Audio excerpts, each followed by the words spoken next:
Hi friends, నేను మీ Sony. Welcome back to అమ్మతో వంట. ఈరోజు రెసిపీ వచ్చేసి ఆంధ్ర స్పెషల్ గోంగూర పచ్చడిని ఎలా చేయాలో చూపించబోతున్నాను. ఇప్పుడైతే ప్రాసెస్ని స్టార్ట్ చేద్దాం. నేను ఇక్కడ 2 కట్టెల దాకా ఫ్రెష్ గోంగూరను అయితే తీసుకున్నాను. దీన్ని బాగా వాష్ చేసుకొని ముందు రోజే ఒక కాటన్ క్లాత్ పైన అయితే ఆరబెట్టుకున్నాను. పచ్చడికి గోంగూర అయితే పూర్తిగా ఆరాలండి, కొంచెం కూడా తడి ఉండకూడదు. ప్రతి ఒక్క ఆకు కూడా పూర్తిగా ఆరిపోవాలి. అప్పుడే మీకు పచ్చడి చెడిపోకుండా ఎక్కువ రోజుల వరకు నిల్వ ఉంటుంది. అలాగే నేను ఇక్కడ 20 గ్రామ్స్ దాకా ఎండుమిరపకాయలు, 2 గడ్డల వెల్లుల్లి రెబ్బలు, పెద్ద నిమ్మకాయ సైజ్ అంతా చింతపండు, అలాగే 1 టేబుల్ స్పూన్ దాకా ఆవాలు, ధనియాలు, 1 టీ స్పూన్ దాకా మెంతులను అయితే తీసుకున్నాను. ఇప్పుడు స్టవ్ పైన కడాయి పెట్టి ఫస్ట్ అయితే ఈ ఆవాలు, మెంతులు, ధనియాల్ని మంచి ఫ్లేవర్ వచ్చేంత వరకు అయితే డ్రై రోస్ట్ అయితే చేసుకోవాలి. ఇవి మంచి ఫ్లేవర్ వచ్చాయి, అలాగే బాగా రోస్ట్ కూడా అయ్యాయి. ఇవి తీసేసి సేమ్ అదే కడాయిలోనే 1 టేబుల్ స్పూన్ దాకా ఆయిల్ని వేసి ఎండుమిరపకాయల్ని కూడా ఒక 2 మినిట్స్ దాకా వేయించుకోవాలి.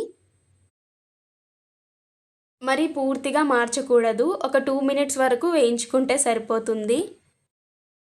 2 మినిట్స్ అయిపోయింది. ఇంకా ఇవి కూడా పక్కకు తీసేసుకొని సేమ్ అదే కడాయిలోనే కొంచెం ఆయిల్ని వేసి గోంగూరనైతే వేసుకోవాలి. గోంగూర మొత్తం ఒకటేసారి కాకుండా కొంచెం కొంచెంగా వేసుకొని కుక్ చేసుకోవాలి. సో మీకు కలుపుకోవడానికి కూడా వీలుగా ఉంటుంది కదా, కొంచెం కొంచెం వేసుకుంటే. గోంగూర ఆయిల్లో వేసిన తర్వాత మంటను మీడియం ఫ్లేమ్లో టర్న్ చేసుకొని కుక్ చేసుకోవాలి. ప్రతి ఒక్క ఆకు కూడా బాగా మెత్తబడేంత వరకు అయితే కుక్ చేసుకోవాలి. నాకు ఇక్కడ గోంగూర బాగా మెత్తబడింది. ఇప్పుడు నేనైతే దీన్ని తీసేస్తున్నాను. ఇప్పుడు సేమ్ ఇదే కడాయిలోనే నానబెట్టుకున్న చింతపండుని వేసి ఈ చింతపండు కూడా మంచి చిక్కటి గుజ్జు వచ్చేంత వరకు అయితే కుక్ చేసుకోవాలి. ఇక్కడ చూసారు కదా, చింతపండు అయితే ఇలాగ చిక్కటి గుజ్జు రావాలన్నమాట. నేను ఇంకా స్టవ్ ఆఫ్ చేసి దించేసాను. ఇది పూర్తిగా చల్లారనివ్వాలి.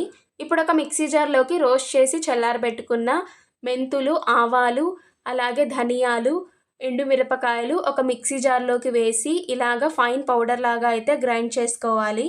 ఇప్పుడు ఇందులోకి 2 గడ్డల దాకా వెల్లుల్లి రెబ్బల్ని వేసుకోవాలి. అలాగే కొంచెం కొంచెంగా గోంగూర పచ్చడిని కూడా వేసుకోవాలి. పూర్తిగా చల్లారిన చింతపండు గుజ్జుని కూడా వేసుకొని ఇప్పుడు ఇందులోకి టేస్ట్కి సరిపడా రాళ్ళుప్పుని వేసి మిక్సీకి అయితే గ్రైండ్ చేసుకోవాలి. సో ఇక్కడ చూసారు కదా, ఇలాగా గోంగూర పచ్చడి అయితే మిక్సీకి పట్టుకోవాలండి మెత్తగా. ఇప్పుడు పోపు కోసం స్టవ్ ఆన్ చేసి కడాయి పెట్టి 150 ml దాకా నేను ఆయిల్ అయితే వేస్తున్నాను.